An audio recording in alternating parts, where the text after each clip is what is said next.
Kuttam Pokuna. Kuttam Pokuna twin ponds, or pools, are well-preserved old bathing tanks or ponds in Sri Lanka.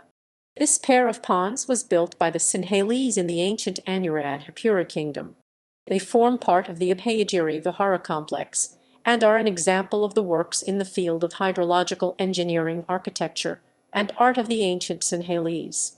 On a map of the Abhayagiri vihāra complex, over 30 bodies of water can be counted. The largest of these is the Eth Pokuna elephant pond. The Kuttam Pokuna are located on the eastern edge of the complex. History. Not much is known about the history of these ponds. They are generally believed to be built during the reign of King Abhayagiri of Anuradhapura 575–608. The Central Cultural Fund, Colombo, Sri Lanka, however, names the 8th or 9th century as the time of building. The name Twin Ponds is misleading because they are not of the same age. The smaller northern pond see below is said to be older than the larger southern pond. Gallery. Architecture. The compound. The two ponds are built in a 0.91 meters 3 ft deep rectangular depression lined with a low wall.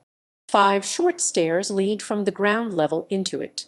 Next to one of these short stairs, in the northwest corner of the compound, a stone spout protrudes from the wall. According to older descriptions of the twin ponds, the spout was supported by a small sculpture of a lion. However, in recent photographs there is no sign of such a sculpture. The spout is the overflow of a small cistern on the other side of the wall. The ponds.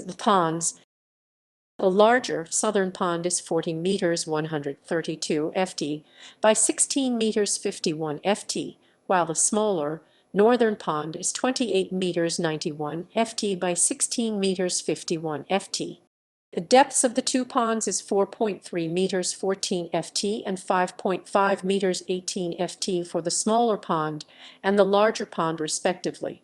The space between wall surrounding the compound and the two ponds is 18 feet 5.5 m. A parapet was built around each of the ponds. The faces of the ponds are cut granite slabs, as are the bottom and the sides of the ponds. The ponds are made wider at the top than at the bottom, giving them a stepped slope, with steps too narrow to descend. Flights of stairs are seen on the northern and southern ends of the ponds. The southern pond has an additional flight of stairs on the western side. Unlike the other stairs, these do not protrude from the side of the pond. The stairs lead to the bottom of the pond and are decorated with punkalas, or pots of abundance, and scroll design. Although the ponds look very much alike at first glance, there are marked differences. The punkalas of the larger pond are more ornate, for example, and so are the banisters of the stairs see below. The sides of the large pond also have terraces on several levels, which are broad enough to walk or sit on and can be reached from the stairs. The northern side of the small pond is adorned with a sculpture of a 5-hooded cobra naga under an arch of makuras. Another makura shape can still be recognized in the nearby stone spout. The silt trap. Outside the parapet of the smaller pond, there is a silt trap. The outlet of this structure towards the stone spout in the pond wall is 330 mm 13 in above the bottom. Underground channel.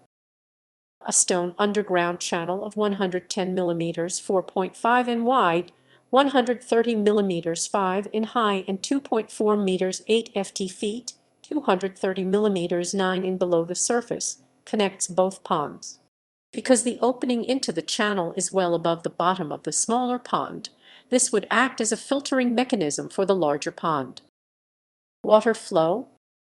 Water was transported from a rainwater reservoir over a distance for 3 km 1.9 mi to the ponds through underground ducts.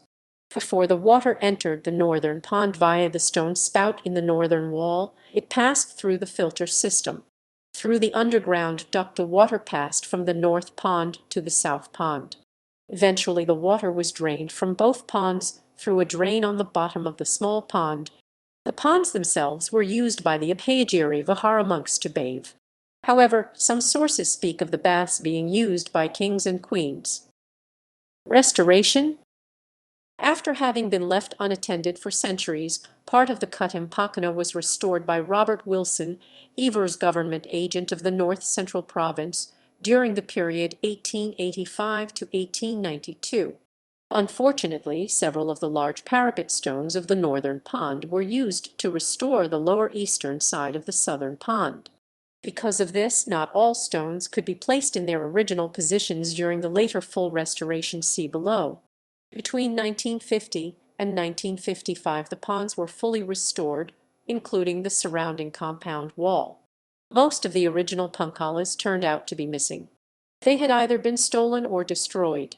These punkalas were replaced by faithful, concrete copies of the ones that were found on the site.